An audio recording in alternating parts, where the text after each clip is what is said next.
yeux, que nos mains ne tiennent plus ensemble. Moi aussi je tremble.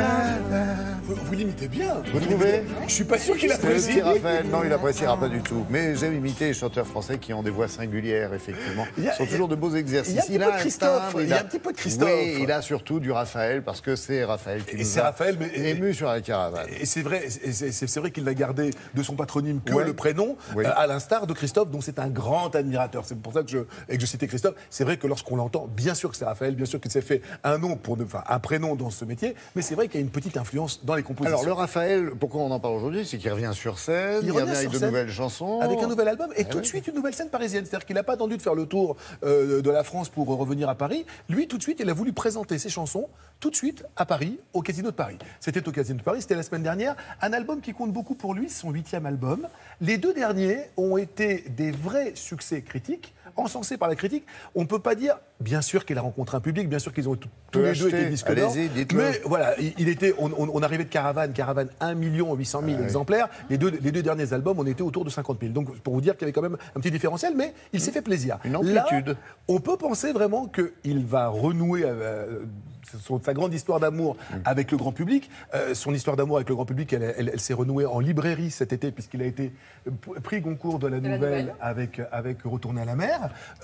On aime bien les prix chez les Haroche, c'est le nom de famille de Raphaël. Ouais. Le tonton a été prix Nobel de physique en 2012. Physique, c'est ça, ouais. Prix Nobel de physique. Le neveu se débrouille pas mal non plus. Et cet album, il avait envie d'en parler, puisque justement, c'est Gaëtan Roussel qui l'a réalisé. Il a l'impression, vraiment, sans s'être justement dédié, sans s'être trahi, de faire enfin un album grand public qui lui plaise à lui. Vous savez, le mieux, c'est qu'il nous en parle tout de suite. Hein. Allons-y. On y va. Écoutez. Le décor sur le balcon.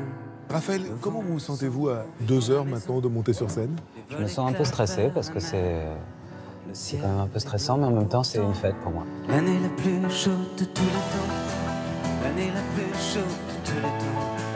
L'année la plus chaude de tout le temps.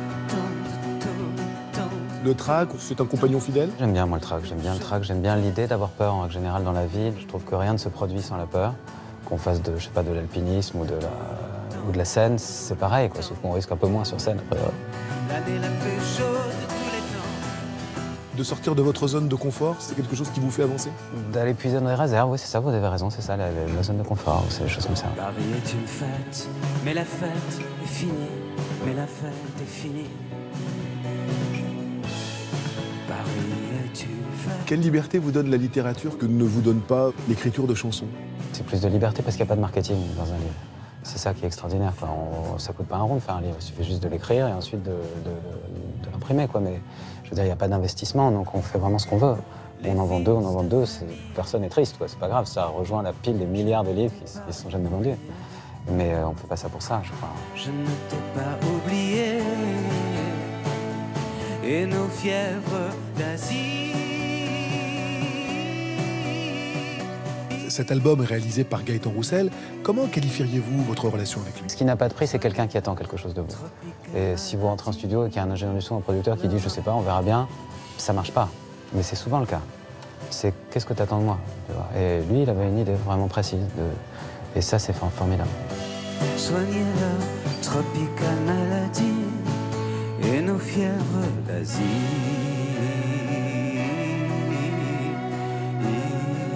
Avec le recul, comment vous avez vécu les années Caravane? Avec le recul, très bien, c'était super, j'adorais. Bien sûr que j'aimerais bien te montrer ailleurs où on ne ferait pas que fuir. Et bien sûr, j'ai pas les moyens. Et quand les poches sont vides, alors allons rire. Mais ne partons pas fâchés, ça n'en vaut pas la peine. Il va connaître un jour un très gros succès populaire, c'est formidable. Il y a beaucoup de très bons chanteurs qui ne l'ont pas eu.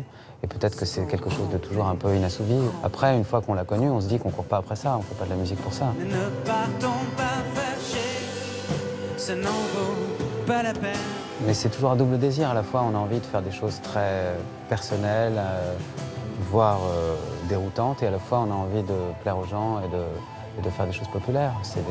Peut-être c'est bien d'alterner, des fois de faire des flops et des fois de faire des succès, par exemple. Ça ne fait rien, ne partons pas fâchés. Alors deux choses, Fred. La première, et je ne suis pas le seul à le penser, c'est sans doute une des plus belles interviews qu'on ait jamais entendues de Monsieur Raphaël. Bravo. Merci beaucoup. Il est passé sur des tonnes de plateaux, mais là, cette façon de se livrer, et il est touchant. C'est un homme peut-être qui a mûri aussi. C'est certainement un homme qui a mûri, c'est certainement quelqu'un qui pense, comme beaucoup d'artistes, que tout est au bout de son stylo et qui n'a pas forcément envie de se raconter en plus. Et c'est vrai que lorsqu'il se raconte avec sa plume, c'est toujours sur des courts formats. Des chansons, de couplets, de refrains et des nouvelles. Vraiment, un livre qui a été, je parle, est sous votre contrôle, Olivia. On l'avait chroniqué ici. Je vous vois pour le coup, d'ailleurs. Oui, j'aime chroniqué, dites-le bien, il y a 3 syllabes. Voilà, chroniqué. Donc, et c'est vrai que Retourner à la mer, ce livre de nouvelles, c'était vraiment flamboyant. Et donc, effectivement, il semble que lorsqu'il tient un stylo, les mots aient du sens chez ce monsieur. Elle va le suivre, elle a mis son maillot marin. Ouais. Elle va retourner à la mer aussi. Merci, Voilà. Tout est tellement bien produit dans cette émission.